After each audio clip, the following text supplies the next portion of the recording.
भाईचारा सम्मेलन में हमें चारा बना लिया उन्होंने। वाल्मीकि समाज और जाटव समाज के बीच में चंद्रशेखर आजाद खाई पैदा करने का काम कर रहा है। मैं सिर्फ योगी जी से यही मांग करूंगा, चंद्रशेखर आजाद के ऊपर भी लगाम लगाई जाए। जो अमीर दलित है वो और ज्यादा अमीर होता जा रहा है और जो गरीब दलित है वो बहुत ज्यादा गरीब होता जा रहा है। चंद्रशेखर आजाद एक गुंडाई किस्म के आदमी हैं और उनकी जो भाषा है वो गुंडों वाली भाषा है, वो समाज में आक्रोश पैदा करने वाली भाषा है, वो नेताओं वाली भाषा नहीं बोलते। मैं वाल्मीकि समाज से बिलोंग करता हूँ और चंद्रशेखर जाटव हैं, तो शायद इसी चीज़ की उनको दुश्मनी है मेरे से। मतलब उन्होंने जान से मारने की पूरी कोशिश करी है मुझे और इस तरीके से उन्होंने मारा, लाठी से, डंडे से, बेल्ट से और कुछ धारदार हथियारों से हमारे सिरों पे वार करें। चंद्रशेखर आजाद जो अपने आप को दलितों का नेता कहते हैं, जो अपने आप को SC ST समाज का नेतृत्व करने वाला व्यक्ति कहते हैं, उनकी सभा में उन्हीं के समाज के लोगों के साथ मारपीट जो हुई है उस पर हम बातचीत करेंगे। मेरे साथ आकाश जी मौजूद हैं, इनसे बातचीत करते हैं। इनके आप सर में आप देख सकते हैं इनके चोट लगी हुई है, हाथ में भी चोट है। पूछेंगे इनसे कि आखिरकार पूरा मामला क्या है, क्या हुआ। चंद्रशेखर आजाद की रैली में जो आपके साथ हुआ उस पर थोड़ा बताइए। मेरा नाम आकाश चंदेल है। 24 तारीख का दिन था। उस दिन अंबेडकर पार्क में नविक मार्केट के अंदर चंद्रशेखर आजाद का भाईचारा सम्मेलन का एक प्रोग्राम था। तो हम वहाँ पर अपने कुछ सफाई कर्मचारियों की समस्याओं को लेकर गए थे और उनसे थोड़ी सी हमारी बात हुई। आते जाते मतलब गाड़ी में बैठे थे वो, तो थोड़ी सी बात हो रही थी, बार बार हटा रहे थे हमें, फिर हम बात कर रहे थे। और जैसे ही फिर हमने ये वर्गीकरण वाले मामले पे बात करनी चालू करी तो चंद्रशेखर आजाद क्रोधित हो गए, गुस्सा हो गए। मतलब वर्गीकरण वाला कौन सा मामला? जो आरक्षण में से वर्गीकरण, अच्छा, आरक्षण वाला, हाँ। कोटे में से कोटे का जो वंचित समाज के लिए प्रावधान माननीय सुप्रीम कोर्ट ने किया है, हाँ। उसके आदेश जारी किए हैं, उसको लेकर वो एकदम नाराज हो गए। गुस्से में आकर उन्होंने अपने कार्यकर्ताओं से, जो उनके कार्यकर्ता वहाँ पे थे, उनसे कहा इन्हें हटाओ जल्दी यहाँ से। अब उन्होंने हटाने को बोला या मारने को बोला ये तो नहीं पता होगी, लेकिन उनके कार्यकर्ता 700-800 लोग एकदम से हम सब लोगों पे टूट पड़े। हाँ। और उसके बाद आप सब लोगों ने देखा होगा कि इतनी सारी वीडियोस वायरल हो रही हैं, वो किस तरीके से हमें मार रहे हैं। मेरे सिर में 7 टाँके आए हैं। जो दूसरे भाई थे प्रमोद चौधरी, उनको 11-12 टाँके आए हैं और बहुत सारी और उसके अलावा भी चोट आई है। 2 जगह से उनका सिर फटा, मेरा भी सिर फटा हुआ है, हाथ में चोट है।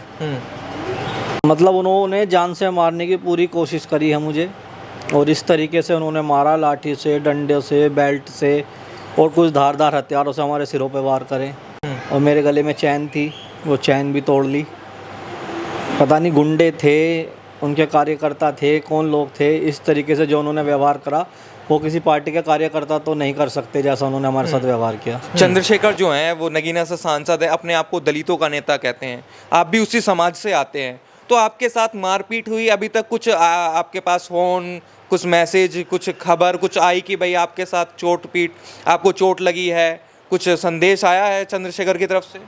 देखिए, संदेश तो ये आया है कि मैं वहाँ बम लेके गया था चंद्रशेखर को उड़ाने। हाँ।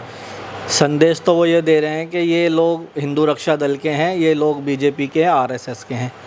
यदि उनके पास कोई इस तरीके का सबूत है तो वो पेश करें, जो लोग मुझ पर आरोप लगा रहे हैं। जबकि इससे पहले भीम आर्मी के ही लोगों ने मुझे अपने प्रोग्राम में, उन्होंने एक तिरंगा रैली निकाली थी, उसमें मुझे चीफ गेस्ट बना के बुलाया था। रॉयल वाल्मीकि आर्मी का मैं संस्थापक सदस्य भी हूँ, तो मैं as a royal Valmiki army के संस्थापक सदस्य वहाँ पे चीफ गेस्ट भी गया था। तो मैं तो उनके साथ भी मिला हुआ था पहले। और अभी हमने 15 तारीख से लेकर 22 तारीख तक नगर निगम में हड़ताल भी की थी। तो उस हड़ताल में तरह तरह के संगठन हमें हमारे समर्थन देने आए थे, तो वहाँ से उन्होंने कुछ फ़ोटोग्राफ उठाई हैं और उसको एडिट वगैरह करके वो चला रहे हैं। तो ये बिल्कुल बेबुनियादी बातें हैं, क्योंकि मैं वाल्मीकि समाज से बिलोंग करता हूँ और चंद्रशेखर जाटव हैं, तो शायद इसी चीज़ की उनको दुश्मनी है मेरे से। तो इसमें क्या दुश्मनी की बात है? क्योंकि वो शायद वाल्मीकि समाज को लाइक नहीं करते। उनको कुछ ऐसा लग रहा होगा कि वाल्मीकि समाज शायद आगे ना बढ़ जाए या तरक्की ना कर ले, इस वजह से उन्होंने ये हमला हम पे करवाया। यही कारण हो सकता है इसका। अच्छा, आरक्षण को किस बात का समर्थन करते हैं? आरक्षण में वो तो कह रहे हैं कि ये सरकारी आरक्षण ही खत्म कर देगी, वर्गीकरण होना ही नहीं चाहिए। मैं, जितने भी भीम आर्मी के लोग ये कह रहे हैं या कोई भी बहुजन संगठन ये कह रहा है कि आरक्षण ख़त्म हो जाएगा, तो आरक्षण जिसने लिखा है वो भी वाल्मीकि जाति से ही है, बाबा साहब भीमराव अंबेडकर। और कोई इतनी आसान बात नहीं है आरक्षण को ख़त्म करनी। आज तक, आज़ादी से लेकर आज तक किसी की इतनी हिम्मत नहीं है कि आरक्षण को ख़त्म कर दे। इतने साल हो गए और इतने साल और हो जाएंगे जब भी कोई आरक्षण ख़त्म नहीं कर सकता। ये सुप्रीम कोर्ट में जो आदेश आया है, ये आदेश कोई सुप्रीम कोर्ट ने अपनी खुशी से नहीं दिया, ये सरकार ने अपनी खुशी से नहीं दिया। हमारे लोगों ने 40 साल फाइट करके ये केस जीता है, जब सुप्रीम कोर्ट की जजमेंट आई है।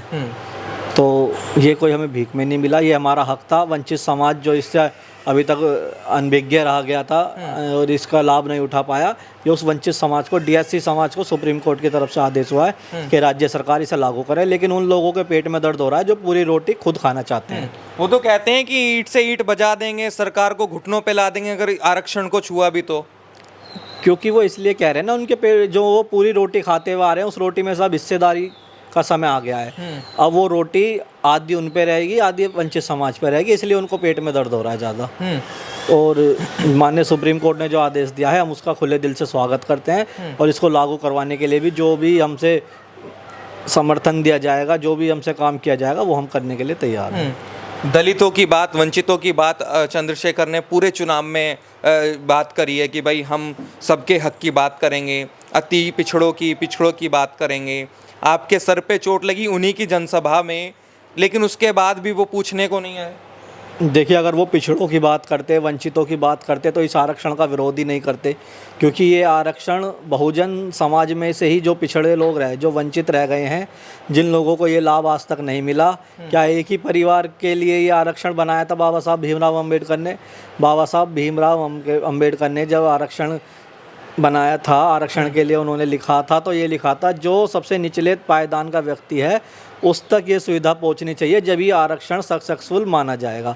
लेकिन ये लोग उसे वहाँ तक पहुंचने ही नहीं दे रहे। एक ही परिवार बार बार उस चीज़ को इस्तेमाल करके आज कहाँ से कहाँ पहुँच गया, और जो वंचित वर्ग था आज भी वो वहीं के वहीं है जहाँ वो आज़ादी के टाइम पे था। तो इसीलिए इन लोगों के पेट में दर्द हो रहा है। अगर वो सभी के नेता होते, पूरे बहुजन समाज के नेता होते, तो वो इसका विरोध नहीं करते, वो इसका खुले दिल से स्वागत करते। लेकिन वो केवल अपने समुदाय के नेता हैं, जाटव समाज के नेता हैं, इसलिए वो इसका विरोध कर रहे हैं। अच्छा, जब आप गए अपनी समस्या, पहली समस्या आपने क्या बताई कि हमारी ये समस्या है, फिर क्या बात आगे हुई? हमारी पहली समस्या यही है, गाजियाबाद में 2766 बोर्ड प्रस्तावित कर्मचारी हैं जिनको सरकार ने रद्द कर दिया है जी। जिनको सरकार ने ये कह के रद्द कर दिया कि इनकी हमारे पास कोई जानकारी नहीं है और ये 2766 जो कर्मचारी हैं ये अमान्य है। तो मेरी सबसे पहली मांग उनसे यही थी कि आप संसद में आवाज़ उठाएं। जो 25-25, 33 साल से लोग काम कर रहे हैं वो अवैध कैसे हो सकते हैं, या जिन्होंने उनकी नियुक्ति करी क्या उस समय वो सोए हुए थे कि वो नियुक्ति कर रहे हैं, अवैध नियुक्ति कर रहे हैं या वैध नियुक्ति कर रहे हैं। तो ये प्रश्न था मेरा उनसे कि वो इस बात को संसद में रखें और हमारी आवाज़ बने। लेकिन उन्होंने तो हमारे ऊपर हमला करवा के ये पूरा समन्वय ही खत्म कर दिया। जो वाल्मीकि और जाटव भाईचारा था उसे खत्म करने का काम चंद्रशेखर आज़ाद ने किया है। लेकिन भाईचारा सम्मेलन तो वो कर ही रहे थे आके यहाँ पर। भाईचारा सम्मेलन में हमें चारा बना लिया उन्होंने, पूरा चारा खाने की उन्होंने जो हमारी जान के साथ खिलवाड़ करने की कोशिश करी है, उन्होंने हमें चारा समझ के हमारे ऊपर अटैक करवाया अपने लोगों से। अच्छा, जब आपने कहा वर्गीकरण को लेकर, उन्होंने इस बात को बिल्कुल ही नहीं सुना ही नहीं। वो गुस्सा हो गए वर्गीकरण की बात को लेकर, उन्होंने उसके ऊपर कोई बात नहीं करी। अपने लोगों से बोल के हमारे साथ इन्होंने ये घटना करवा दी। और आज उनके आसपास के जो पार्टी के कार्यकर्ता हैं वो भी आपसे मिलने नहीं आ रहे हैं? नहीं, कोई नहीं आया अभी तक। भीम आर्मी की तरफ से ना तो कोई आया है और ना कोई मैसेज, ना कोई वीडियो आई है उनकी तरफ से कि चलो हमसे गलती हुई है, या ये कुछ शरारती तत्वों ने कर दिया, या कुछ अपनी तरफ से सफाई पेश करते कि जो हुआ गलत हुआ। लेकिन नहीं, वो तो आरोप पे आरोप लगाए जा रहे हैं। वाल्मीकि समाज और जाटव समाज के बीच में चंद्रशेखर आज़ाद खाई पैदा करने का काम कर रहा है। अगर भविष्य में कभी कहीं किसी तरीके के दंगे होते तो उसका जिम्मेदार चंद्रशेखर आज़ाद होगा। अच्छा, आपको क्या लगता है चंद्रशेखर आज़ाद के आप जब भाषण आप देखते होंगे तो बार बार जिस तरीके की भाषा का प्रयोग करते हैं, क्या एक सांसद को ऐसी भाषा का प्रयोग करना चाहिए कि ईंट से ईंट बजा देंगे, जूतों से पीटना चाहिए, चाहे किसी भी व्यक्ति के लिए करते हैं? देखिए, मैं बता दूं, चंद्रशेखर आज़ाद एक गुंडाई किस्म के आदमी हैं और उनकी जो भाषा है वो गुंडों वाली भाषा है। वो समाज में आक्रोश पैदा करने वाली भाषा है। वो नेताओं वाली भाषा नहीं बोलते। वो समाज को दूसरी दिशा देने का काम करते हैं कि समाज में द्वेष भावना पैदा करने वाली बात करते हैं। अभी भी उन्होंने सुप्रीम कोर्ट के खिलाफ दोबारा से 11 तारीख को एक आंदोलन का आह्वान किया हुआ है। क्या वो सुप्रीम कोर्ट को नहीं मानते? क्या वो भारत के संविधान को नहीं मानते? क्या वो भारत की न्यायपालिका को नहीं मानते जिसके खिलाफ वो प्रदर्शन करने वाले हैं? उन्होंने गैर कानूनी तरीके से भारत बंद का ऐलान भी कर दिया था, जो कि बिल्कुल विफल रहा। इसी गुस्से में आके, इसी आवेश में आकर वो इस तरीके के नए नए कारनामे करवा रहे हैं जगह जगह। अच्छा, ये बताइए, भाईचारे की अगर हम बात करें तो भाईचारे से सिर्फ दो चीज़ आती है, हिंदू और मुस्लिम का भाईचारा। लेकिन चंद्रशेखर ने इस चुनाव में नगीना से जहाँ वो इलेक्शन लड़े, वहाँ पर दलित समाज का और मुस्लिम समाज का भाईचारा उन्होंने दिखाया। लेकिन आप कह रहे हैं कि उन्होंने वाल्मीकि समाज और जाटा समाज में भी खाई पैदा कर दी, तो फिर भाईचारा हो क्या रहा है?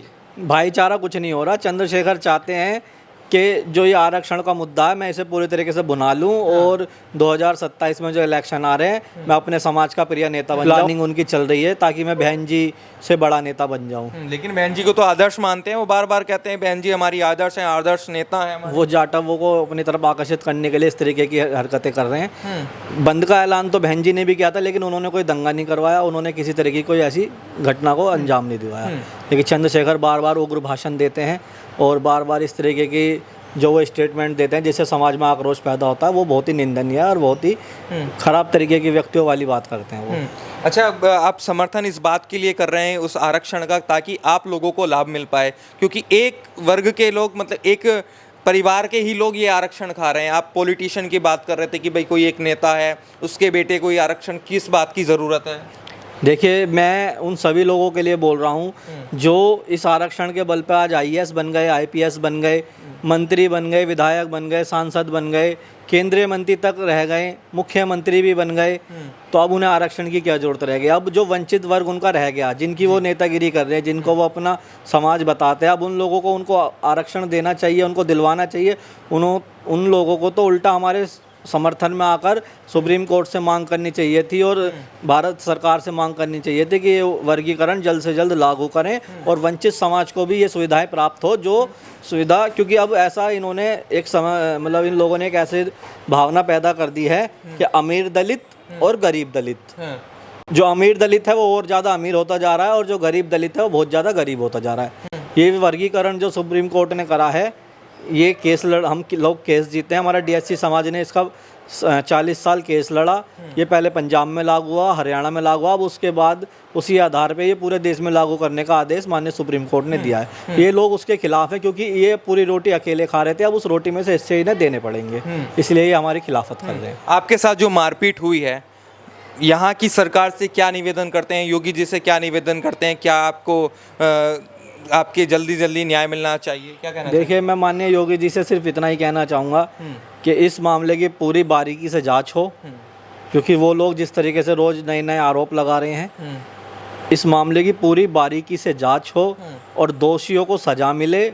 और अगर मैं दोषी हूँ तो मुझे सज़ा मिले, अगर वो लोग दोषी हैं तो उन्हें सज़ा मिले, लेकिन न्याय ज़रूर होना चाहिए इसके अंदर। जैसा उन्होंने मेरे साथ किया है, वाल्मीकि समाज को अपमानित करने का काम किया है, इतनी बुरी तरीके से हमारे साथ मार पिटाई करी है, ऐसा आगे से किसी सभा में किसी और व्यक्ति के साथ ना हो। मैं सिर्फ योगी जी से यही मांग करूंगा कि दोषियों के ऊपर कड़ी से कड़ी कार्रवाई की जाए और चंद्रशेखर आज़ाद के ऊपर भी लगाम लगाई जाए।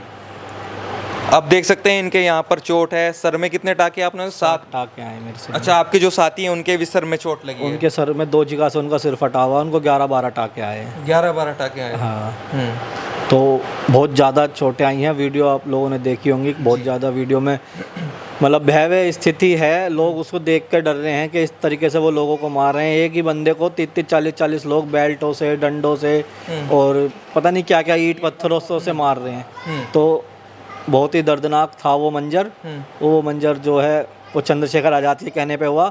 मैं माननीय योगी जी से ये मांग करूँगा कि जल्द से जल्द चंद्रशेखर आज़ाद के ऊपर भी कड़ी से कड़ी कार्रवाई की जाए।